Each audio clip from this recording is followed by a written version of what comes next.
تالت نوع معانا من الأنيميا هو يعني نوع سهل ما فيهوش أي حاجة، هنفهمه مع بعض بسهولة جدًا، وهو حاجة اسمها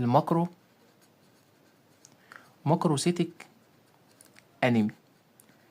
ماكروسيتيك أنيميا هو باختصار إن ماكروسيتيك يعني من اسمها كده، عايزين لو جينا حللناها ماكروسيتيك، قلنا كلمة سيتيك يعني سيل، ماكرو يعني حجمها كبير، فأصبح عندي الMCV حجمها بيبقى عالي. يعني تلاقي الMCV في التقرير بتاع صورة الدم تلاقيها ايه؟ عالية. يعني تلاقي الMCV في تقرير صورة الدم هي ايه؟ هي عالية. طيب عشان نفهم معنى الكلمتين دول، عايز اعمل لك رسمة كده. كرة الدم الحمراء طبعا احنا عارفين بتبتدي من البون مارو بتاعنا.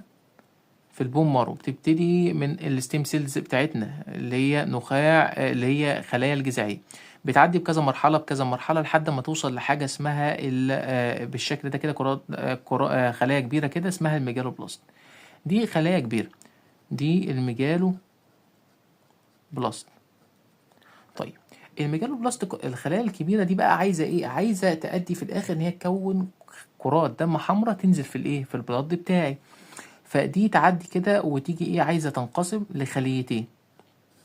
اي خليه كبيره بتبقى عايزه تنقسم لخليتين. طيب الخليه دي انقسمت زي الفل خلاص، تيجي تنقسم لخليه بالشكل ده وخليه بالشكل ده وجواهم نواه. ناخد بالنا ان ايه؟ حجم الخليه بقى اصغر وجواهم ايه؟ وجواهم نواه بالمنظر ده.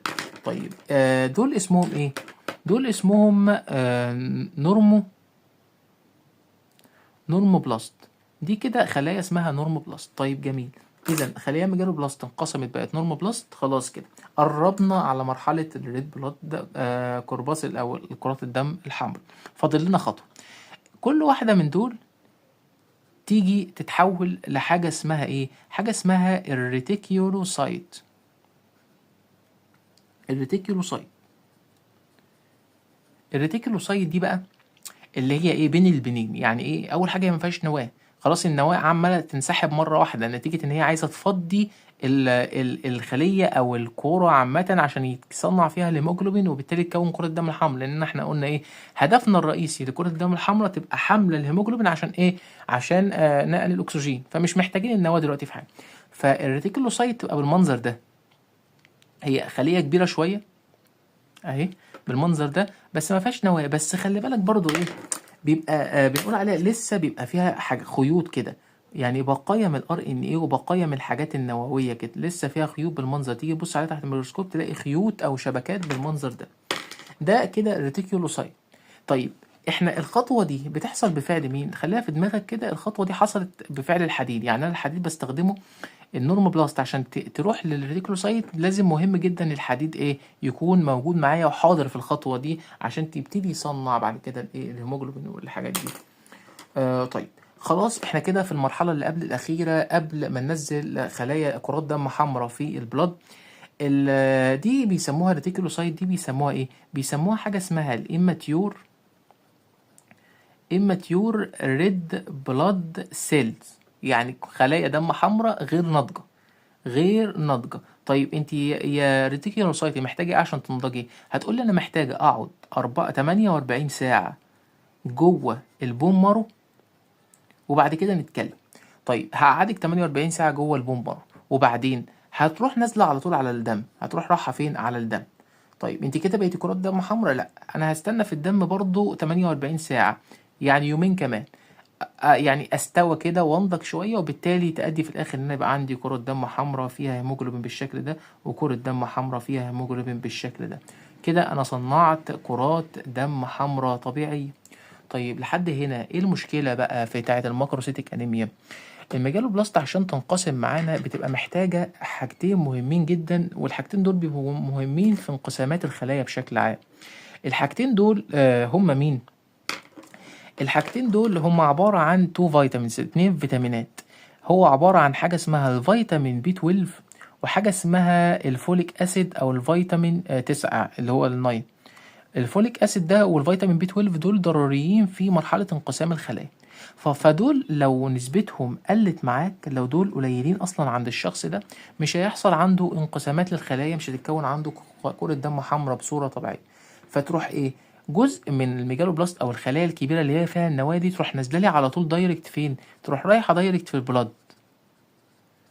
فيجي الجهاز وهو بيعملها لك، او انت لما بتيجي تشوفها تحت الميكروسكوب تلاقيها كبيره، والجهاز يروح مطلع لك ايه، حجم خلايا كبير، تقول دي ميجالوبلاست مش كره دم حمراء، فتلاقيه بيقول لك الام سي في عالي. تبتدي تروح عامل ريكومنديشن بقى ان يبقى في مشكله ممكن في الفيتامين بي 12 او الفوليك اسيد.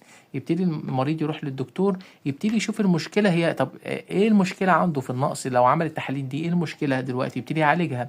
هل هو ما بياخدش جسمه محتاجه، هو ما بياكلش حاجه فيها فيتامينات، او مثلا الامتصاص بتاع الفيتامينز دي بالنسبة له ضعيف، أو في مشكلة عنده في المعدة، أو في مشكلة عنده في الأمعاء، يبتدي الدكتور يعالج الموضوع ده كويس. كده فهمنا ان الماكروسيتك انيميا لو عندنا نقص في الفيتامين بي 12 او الفوليك اسيد، تبتدي يوديني لمشكله الماكروسيتك انيميا. طيب بعد ما اتكلمنا على الثلاث انواع الرئيسيين كده، انت بعد كده اول ما تشوف صورة دم كاملة هتعرف تطلع الانواع دي لوحدك. اول حاجة هنيجي نبص على صورة الدم الكاملة بتاعتي، هنبص على الهيموجلوبين، نبص على البلاد سيلز، نبص على الهيماتوكريت. والله لو لقينا الثلاثة دول قليلين انا معايا انيميا. عيني راحت على الهيموجلوبين، لقيت الهيموجلوبين بتاعي قليل، انا معايا انيميا. انيميا يعني فقر دم. ابتدي اقول انا معايا انهي نوع من الانيميا، عايز احط كومنت لنفسي، اروح رايح باصص على الثلاث حاجات، ام سي في، ام سي اتش، ام سي اتش سي. والله لو قليلين، لقيت الام سي في قليل، لقيت الام سي اتش سي قليله، هقول انا عندي مايكروسيتيك هايبوكروميك انيميا. وزي ما فهمنا تحتيها انواع كتير. طب انت دلوقتي لو لقيت، انت دلوقتي طلعت كتبت كومنت مايكروسيتيك هايبوكروميك انيميا، ايه الريكومنديشن اللي انت المفروض تعمله دلوقتي؟ هيجي واحد ذكي يقول لي انا دي دلوقتي عندي مشكله مثلا في الحديد او حاجه، وعندي مشاكل تانية. اروح عامل للمريض ده ريكومنديشن للايرن بروفايل، ده بروفايل خاص بمجموعه الحديد، هنشرحه بعد كده. ده يودي لك مثلا ايه، ده يقول لي لو في مشكله في الحديد توجهني لسكه، توجه الدكتور لسكه ويبتدي يعالجها، ولو ما فيش مشكله للحديد توجهني لبقيه السكك. فهمت قصدي؟ فانت تعمل مثلا ريكومنديشن للايرن بروفايل تيست.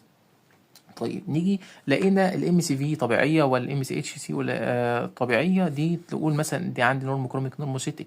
تبتدي تشوف هل الشخص مثلا كان نزف، دي بيشوفها الناس اللي شغاله في المستشفيات.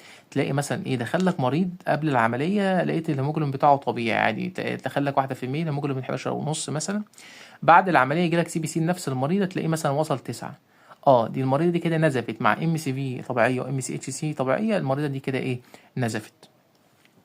دي من اشهر الحاجات. بعد كده قلنا في حاجه اسمها ابلاستيك انيميا، يعني نخاع العظمي حصل له ديبريشن، او حصل له اللي هو ايه، قامت في دماغه خلاص، او في حاجه وجهته ان هو ما يشتغلش فما يطلعش بقى كل الخلايا. تاني حاجه معانا هيموليتيك، واشهرهم جي 6 بي دي ديفيشنسي، اللي هو لو نقص يزود الاكسدايزنج ايجنت في الدم بتاعي، وبالتالي يحصل تكسير لكرات الدم الحمراء.